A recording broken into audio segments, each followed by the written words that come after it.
This is the IELTS listening test. You will hear a number of different recordings, and you will have to answer questions on what you hear. There will be time for you to read the instructions and questions, and you will have a chance to check your work. All the recordings will be played once only. The test is in 4 parts. At the end of the test, you will be given 10 minutes to transfer your answers to the answer sheet. Part 1. You will hear a man, called John, giving advice to a friend about planning a hiking trip. First, you have some time to look at questions 1 to 5.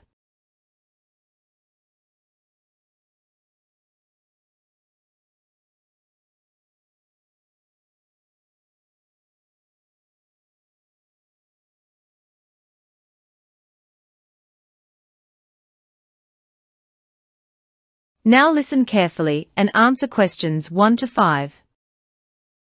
John, I'm thinking of taking a hiking trip this summer, and I wanted to ask your advice, as I know you're quite an experienced hiker. Well, I've done my fair share of hiking over the years. It's a wonderful way to explore nature. I think it's an activity that everyone can enjoy, but it does require some preparation. That's what I thought. I'm a bit concerned about the physical demands, though. Do you need to be really fit to enjoy it? It helps to be in good shape, especially for longer hikes. You'll enjoy it more if you're fit because you won't get tired as quickly, and you'll be able to appreciate the scenery instead of focusing on how tired you are. It's also important to start with shorter, less challenging hikes if you're new to it. Makes sense. We're planning to hike in the Rockies. Have you ever been there? Yes, several times. The Rockies are stunning, but the weather can be unpredictable, so you need to be prepared for that. Make sure to check the weather forecast regularly and pack accordingly. What should we bring in terms of gear? Definitely good quality hiking boots. They're essential. You'll also need a sturdy backpack, weather-appropriate clothing, and plenty of water.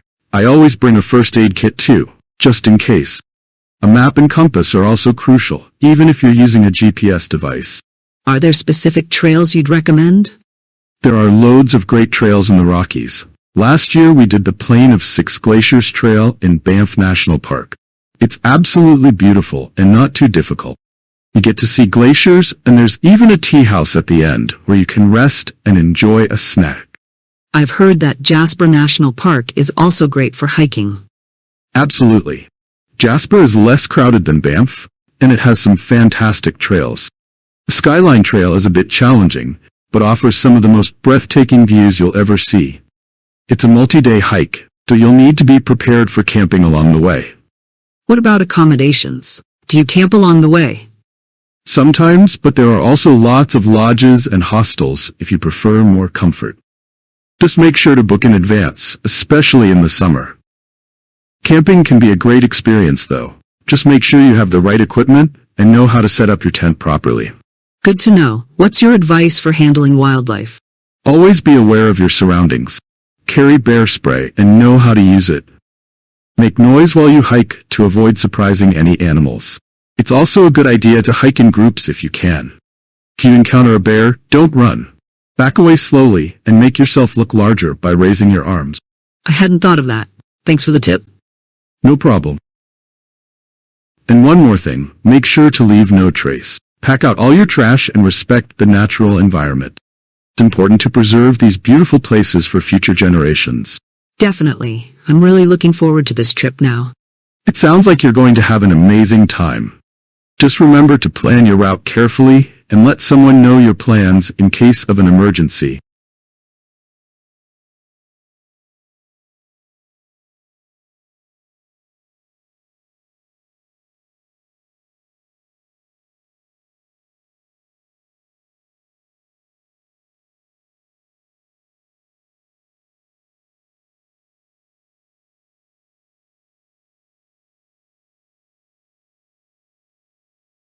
Before you hear the rest of the conversation, you have some time to look at questions 6 to 10.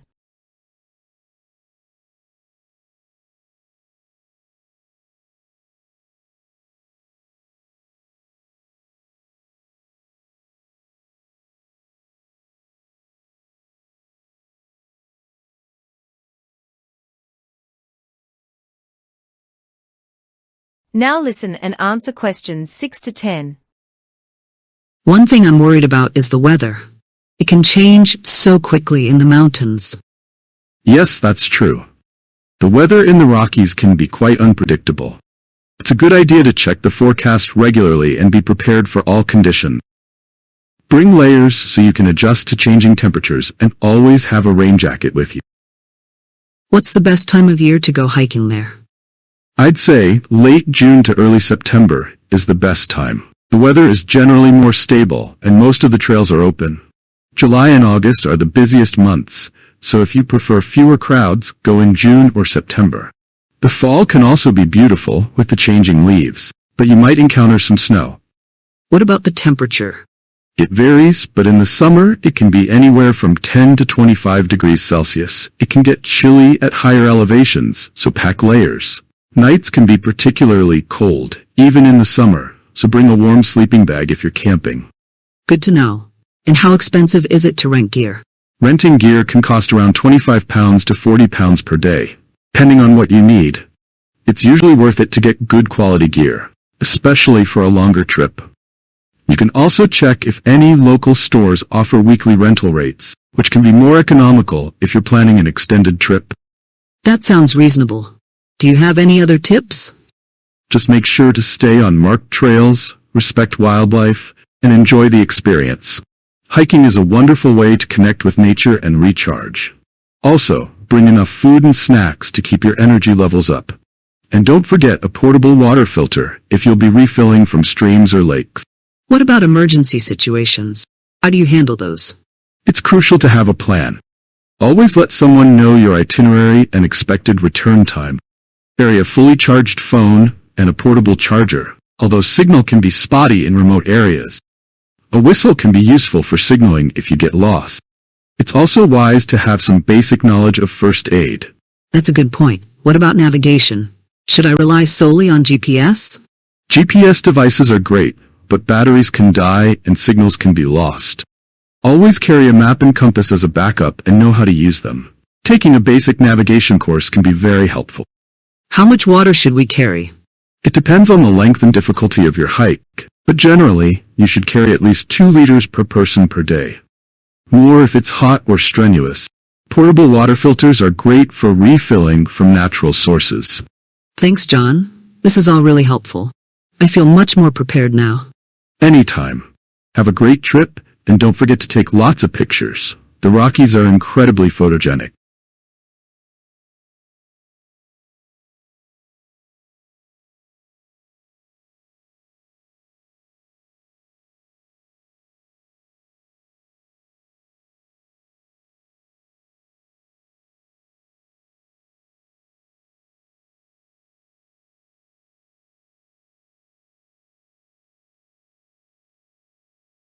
Part 2. You will hear a talk about the modification of city buses. First, you have some time to look at questions 11 to 16.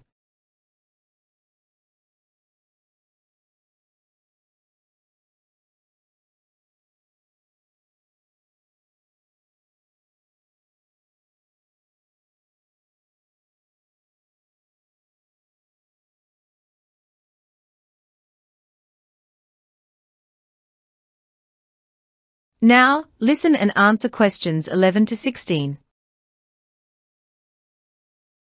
Good morning, everyone. My name is Emily Thompson, and I am the Director of Public Transportation for our city.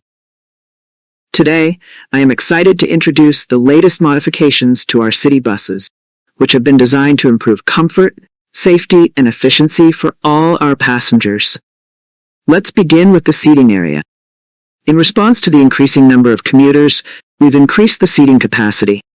The new layout allows for more seats without compromising legroom or comfort. Additionally, we've included designated areas for wheelchair users and parents with strollers, making our buses more accessible to everyone. The new seats are made from eco-friendly materials and are ergonomically designed to provide maximum comfort during both short and long journeys. We have also ensured that there are USB charging ports available at regular intervals, so passengers can charge their devices on the go. Next, the entrance and exit doors have been completely replaced. The new doors are wider and operate more quickly, reducing the time buses spend at stops. This improvement helps to keep our buses on schedule and ensures a smoother boarding and alighting process for all passengers. Additionally, we have installed automatic sensors on these doors to improve safety and convenience, making it easier for passengers with disabilities to use the bus independently.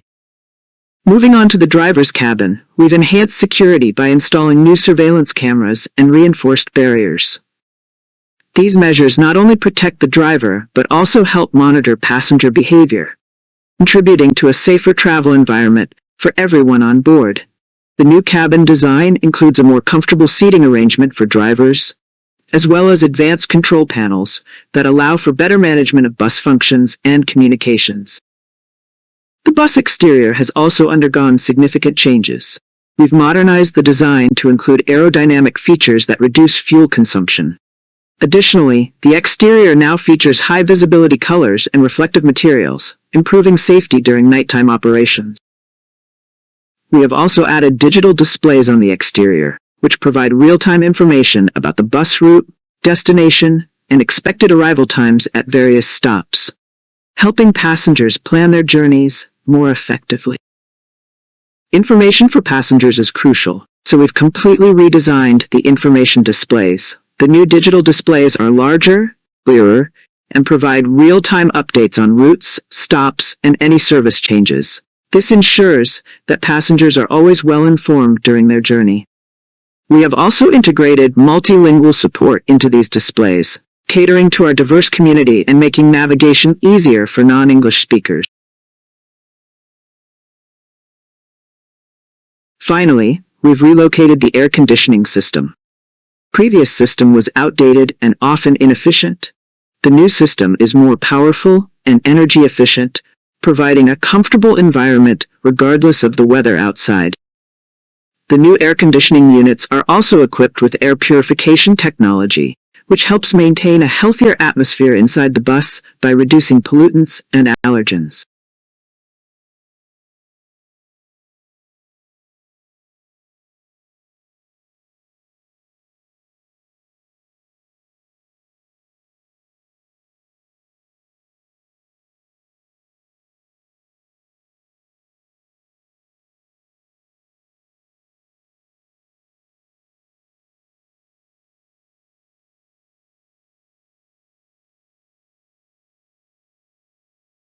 Before you hear the rest of the talk, you have some time to look at questions 17 to 20.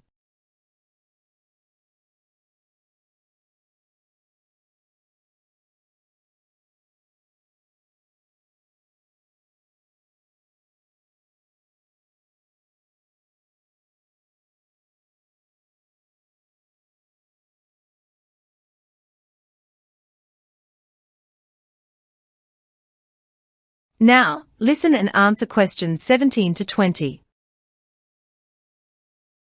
In addition to these physical modifications, we've introduced several new features to enhance the overall bus experience.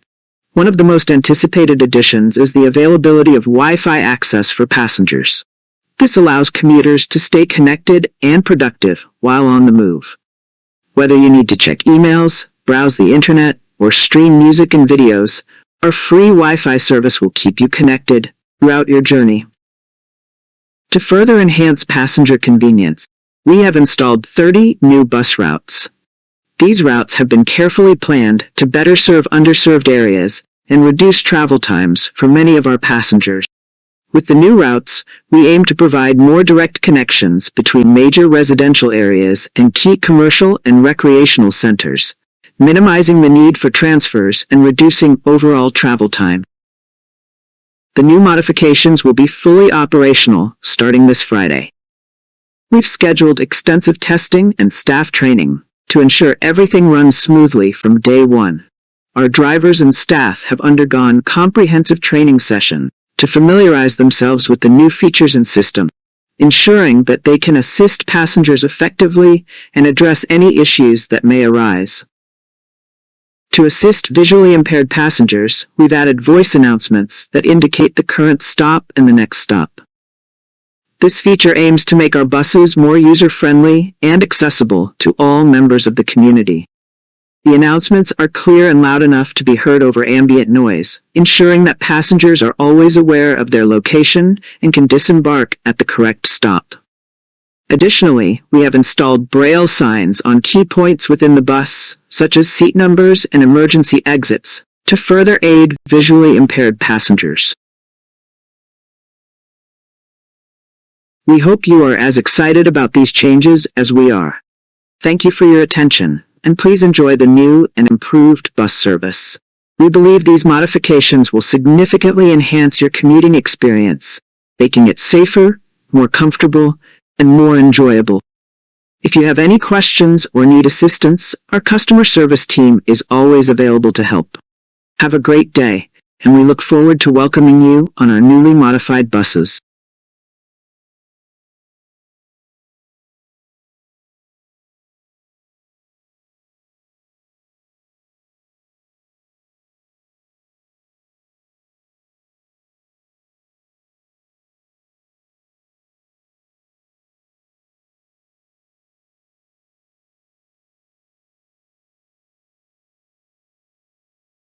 Part 3.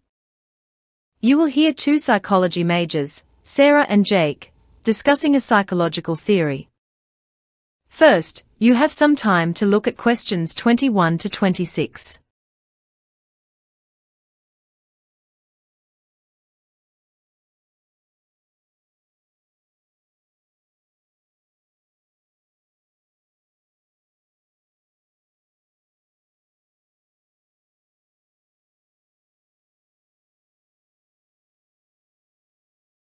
Now listen carefully and answer questions 21 to 26. So Jake, we need to prepare a summary of our discussion on cognitive dissonance theory for our seminar. How do you want to start? Well, let's start with the basics. Cognitive dissonance theory was developed by Leon Festinger in 1957.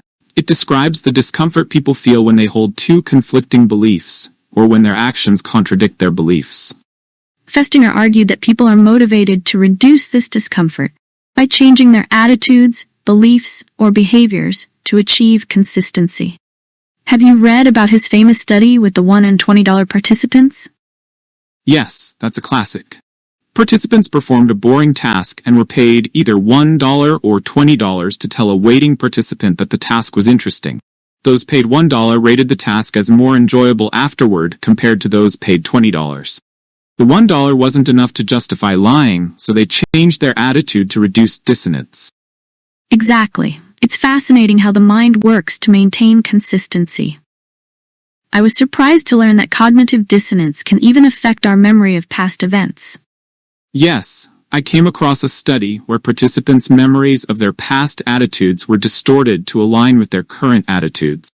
It shows how powerful the need for internal consistency can be. Speaking of consistency, did you know that people sometimes go to great lengths to justify their choices to avoid dissonance? Like in the case of post-decisional dissonance. That's when people focus on the positive aspects of their choice and the negative aspects of the options they didn't choose, right? Exactly. And this phenomenon is seen in many aspects of life, from buying a car to choosing a partner. It's incredible how our minds protect us from regret. Another interesting aspect is the role of effort justification. The harder we work for something, the more we value it, even if it turns out to be disappointing. That explains why people might stay in a difficult job or an unsatisfying relationship. They've invested so much effort that admitting it was a mistake would create too much dissonance. There's also the concept of induced compliance, where people are persuaded to act in a way that conflicts with their beliefs. This often leads to a change in beliefs to match the action. Yes, like when people do something they know is wrong, but afterward convince themselves that it wasn't so bad to justify their behavior. Exactly. Cognitive dissonance has far-reaching implications, from personal decisions to societal issues. Understanding it can help us become more aware of our biases and more open to change. I agree. It's a powerful theory that explains a lot about human behavior. So, how should we structure our presentation for the seminar?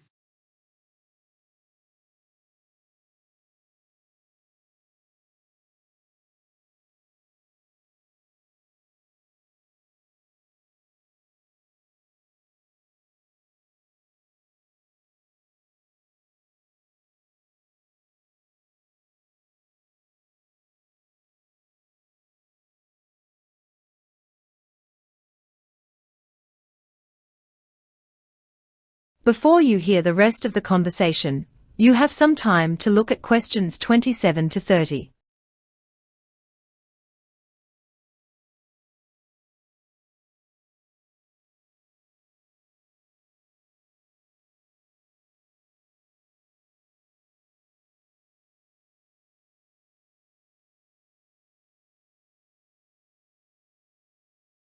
Now listen and answer questions 27 to 30. Now let's move on to the more complex aspects of cognitive dissonance. We need to give feedback on last term's modules too. Just short comments apparently. Shall we do that now? Sure. Let's start with the social psychology module. I thought it was really well organized and engaging.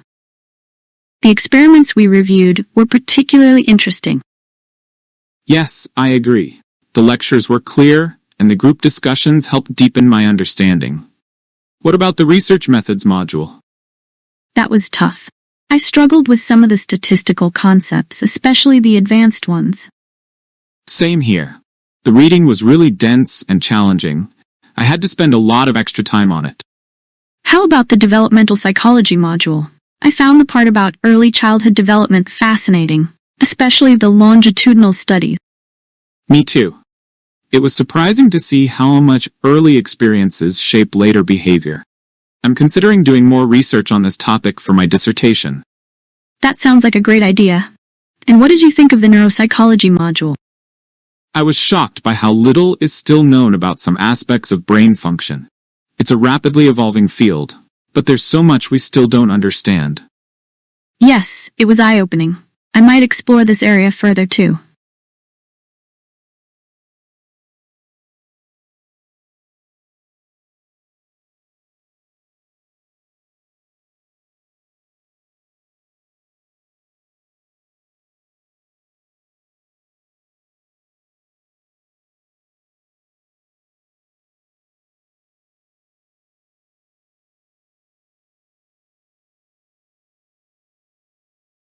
Part 4. You will hear a history professor giving a talk about the Battle of Britain. First, you have some time to look at questions 31 to 35.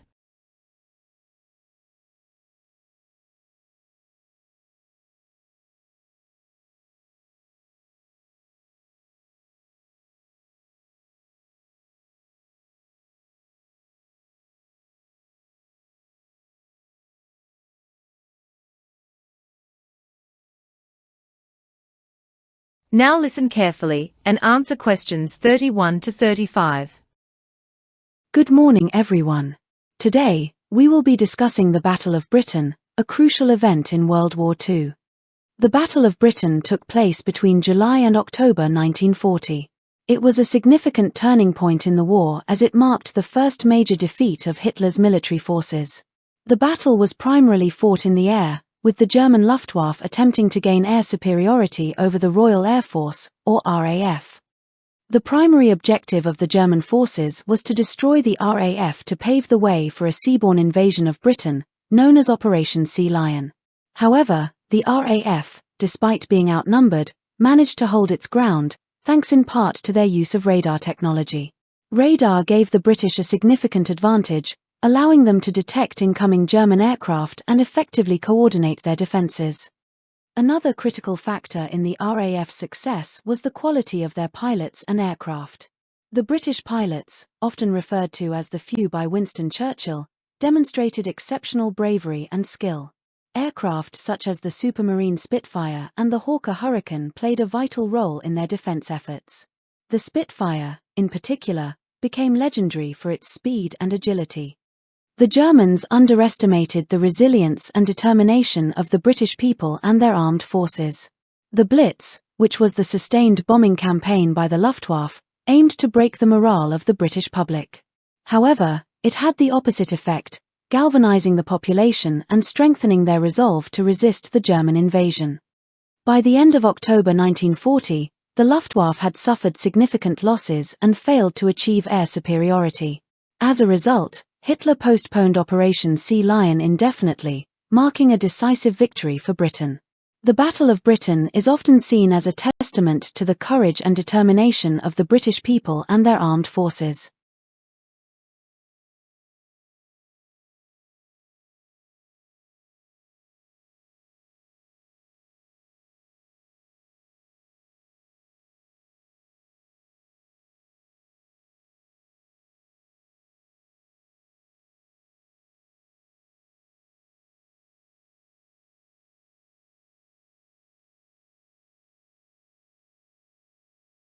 Before you hear the rest of the talk, you have some time to look at questions 36 to 40.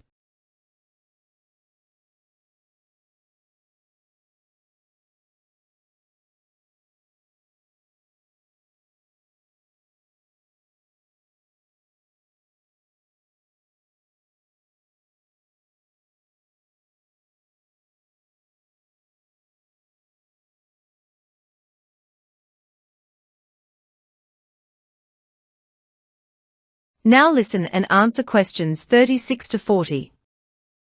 Continuing on, let's delve deeper into the strategic and technological aspects of the Battle of Britain. One of the key innovations was the implementation of the Dowding system, named after Air Chief Marshal Hugh Dowding, who was the head of Fighter Command. This system integrated radar stations, ground observers, and fighter aircraft into a cohesive network, providing real-time information and allowing for rapid responses to German attacks, became legendary for its speed and agility. The Dowding system was a precursor to modern air defense networks and proved to be incredibly effective during the battle. It enabled the RAF to manage their limited resources efficiently, ensuring that fighter squadrons were scrambled only when necessary and directed to the most critical threats. This level of coordination was unprecedented at the time and played a crucial role in the British victory. Another significant aspect was the role of intelligence. The British had cracked the German Enigma code, which provided invaluable insights into German plans and movements. This intelligence, known as Ultra, allowed the RAF to anticipate attacks and prepare accordingly, further tipping the scales in their favor. It's also worth mentioning the international dimension of the RAF. Pilots from various countries, including Poland, Canada, Australia, and New Zealand, joined the British in their fight against the Luftwaffe. These international pilots brought unique skills and experiences, and their contributions were vital to the success of the RAF. In conclusion, the Battle of Britain was not just a military conflict but a complex interplay of technology, strategy, and international cooperation. It highlighted the importance of air power and set the stage for future conflicts where air superiority would become a decisive factor. The victory in the Battle of Britain ensured the survival of Britain as a base for future Allied operations, ultimately contributing to the defeat of Nazi Germany.